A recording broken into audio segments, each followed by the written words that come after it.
Fitzgerald Kennedy, do solemnly swear that you will faithfully execute the office of President of the United States. that I will faithfully execute the office of President of the United States And will, to the best of your ability, and will, to the best of my ability, preserve, protect, and defend the Constitution of the United States. preserve, protect, and defend the Constitution of the United States. So help you God. So help me God.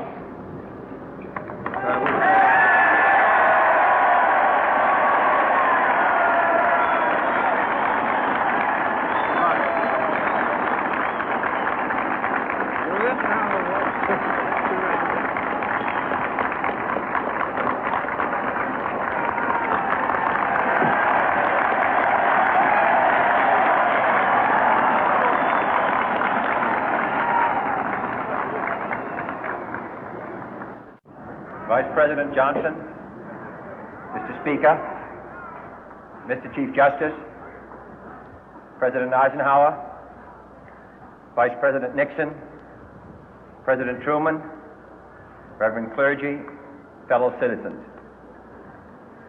We observe today not a victory of party, but a celebration of freedom, symbolizing an end as well as a beginning, signifying renewal as well as change.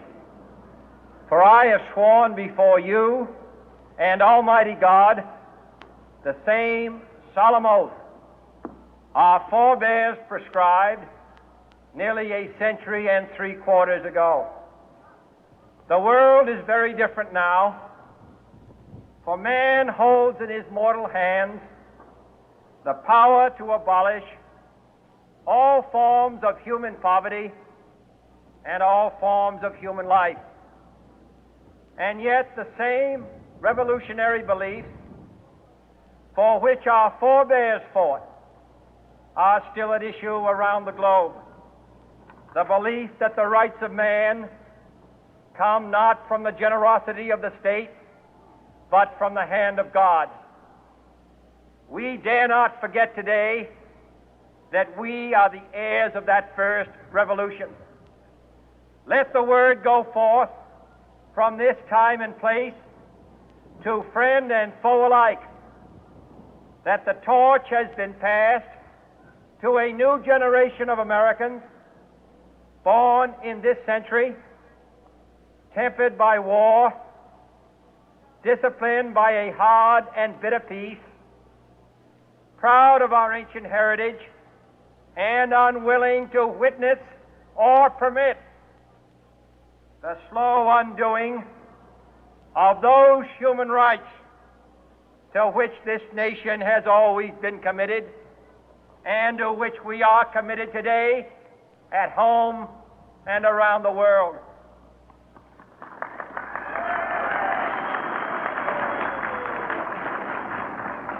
Let every nation know, whether it wishes us well or ill, that we shall pay any price, bear any burden, meet any hardship, support any friend, oppose any foe to assure the survival and the success of liberty.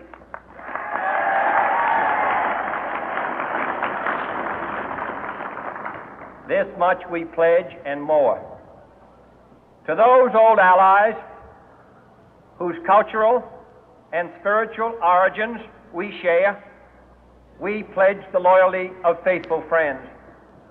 United, there is little we cannot do in a host of cooperative ventures.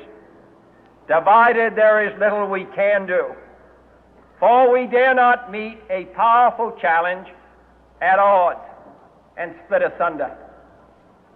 To those new states whom we welcome to the ranks of the free, we pledge our word that one form of colonial control shall not have passed away, merely to be replaced by a far more iron tyranny. We shall not always expect to find them supporting our view, but we shall always hope to find them strongly supporting their own freedom and to remember that in the past, those who foolishly sought power by riding the back of the tiger ended up inside.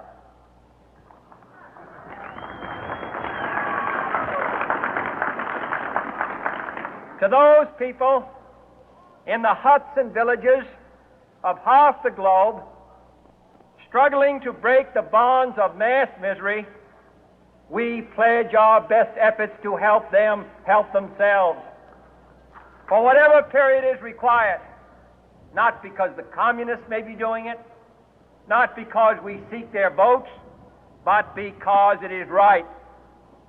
If a free society cannot help the many who are poor, it cannot save the few who are rich.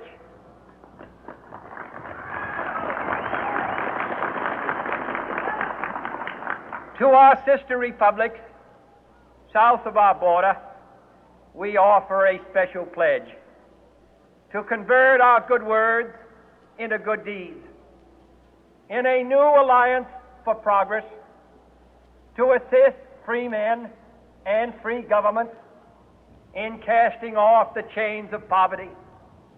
But this peaceful revolution of hope cannot become the prey of hostile powers.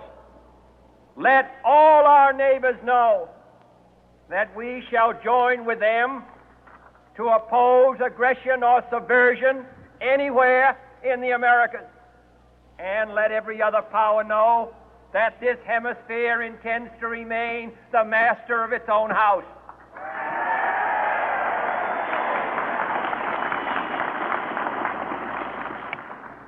To that World Assembly of Sovereign States, the United Nations, our last best hope, in an age where the instruments of war have far outpaced the instruments of peace, we renew our pledge of support to prevent it from becoming merely a forum for invective, to strengthen its shield of the new and the weak, and to enlarge the area in which its writ may run. Finally, to those nations who would make themselves our adversary, we offer not a pledge, but a request that both sides begin anew the quest for peace. Before the dark powers of destruction, unleashed by science, engulf all humanity in planned or accidental self-destruction, we dare not tempt them with weakness, for only when our arms are sufficient beyond doubt can we be certain beyond doubt that they will never be employed. But neither can two great and powerful groups of nations take comfort from our present course, both sides overburdened by the cost of modern weapons, both rightly alarmed by the steady spread of the deadly atom, yet both racing to alter that uncertain balance of terror that stays the hand of mankind's final war. So let us begin anew, remembering on both sides that civility is not a sign of weakness, and sincerity is always subject to proof. Let us never negotiate out of fear, but let us never fear to negotiate.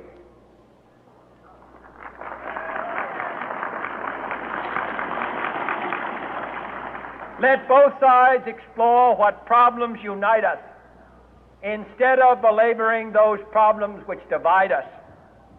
Let both sides, for the first time, formulate serious and precise proposals for the inspection and control of arms, and bring the absolute power to destroy other nations under the absolute control of all nations.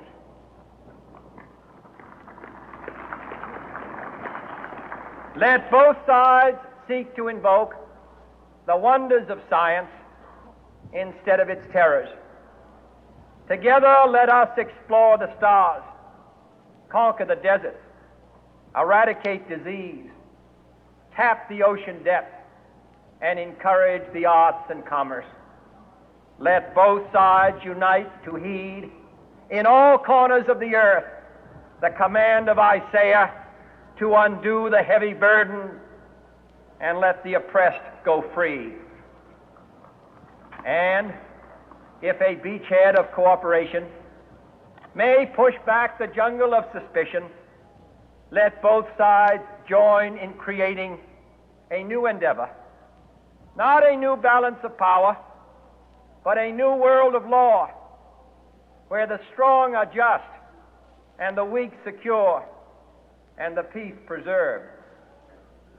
All this will not be finished in the first 100 days, nor will it be finished in the first 1,000 days, nor in the life of this administration, nor even perhaps in our lifetime on this planet.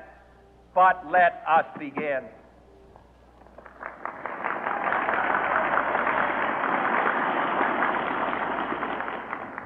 In your hands, my fellow citizens, more than mine, will rest the final success or failure of our course.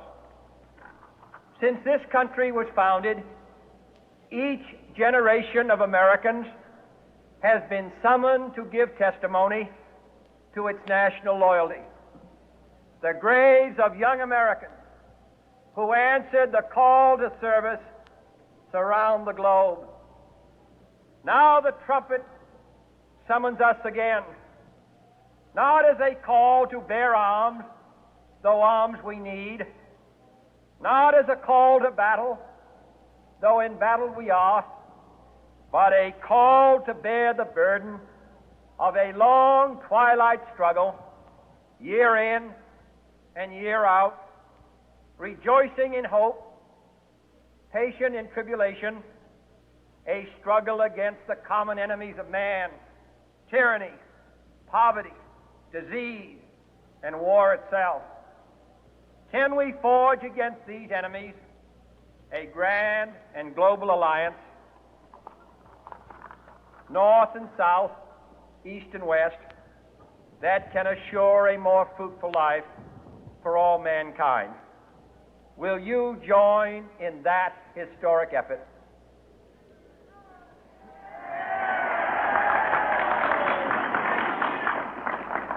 In the long history of the world, only a few generations have been granted the role of defending freedom in its hour of maximum danger.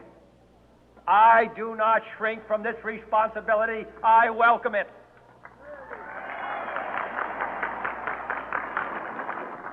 I do not believe that any of us would exchange places with any other people or any other generation. The energy, the faith, the devotion which we bring to this endeavor will light our country and all who serve it. And the glow from that fire can truly light the world. And so, my fellow Americans, ask not what your country can do for you, ask what you can do for your country.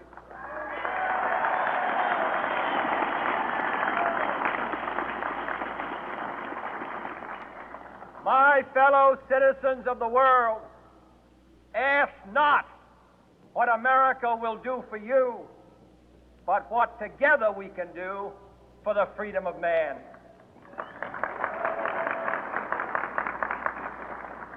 Finally, whether you are citizens of America or citizens of the world, ask of us here the same high standards of strength and sacrifice which we ask of you.